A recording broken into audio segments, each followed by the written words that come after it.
السلام عليكم. لا تنسوا الاعجاب بالفيديو والاشتراك في القناة تشجيعا لنا توقعات رضا عبد العال لمباراة القمة غدا الجمعة في العاصمة السعودية الرياض. توقع رضا عبد العال ان المباراة هتكون صعبة، وهيبقى فيه تحذر من الفرقتين سواء الاهلي او الزمالك، وهيلعبوا بجس النبض كده في بداية المباراة. والخطورة الوحيدة اللي هتبقى من ناحية الزمالك هتبقى زيزو.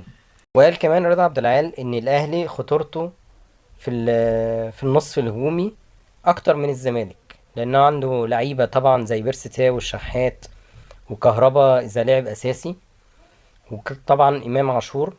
دول لعيبه تعمل فارق كبير جدا في الجزء الهجومي بالنسبه للنادي الاهلي على نادي الزمالك. هيتوقف ده طبعا على دفاع الزمالك وحالته. وفي الماتش ده مفيش حد بيبقى راكب الماتش من قبل ما يبدأ. بيبتدي كل لعيب بيبان حالته في الملعب، لو فايق وموفق بيبتدي الفرقة تسيطر. طبعا لو الأهلي أحرز هدف هيركب الجيم، وبرضه لو الزمالك أحرز هدف هيركب الجيم.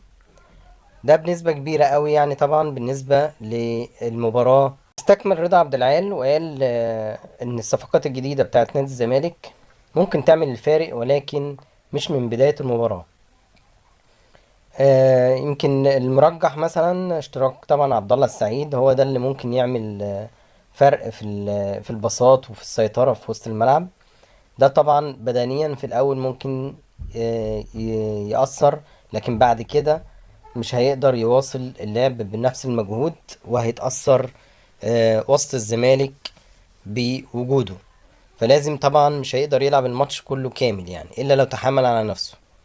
ولازم يبقى في مساندة من وسط الملعب بتاع الزمالك ليه عشان يقدر يقوم بالواجب الهجومي.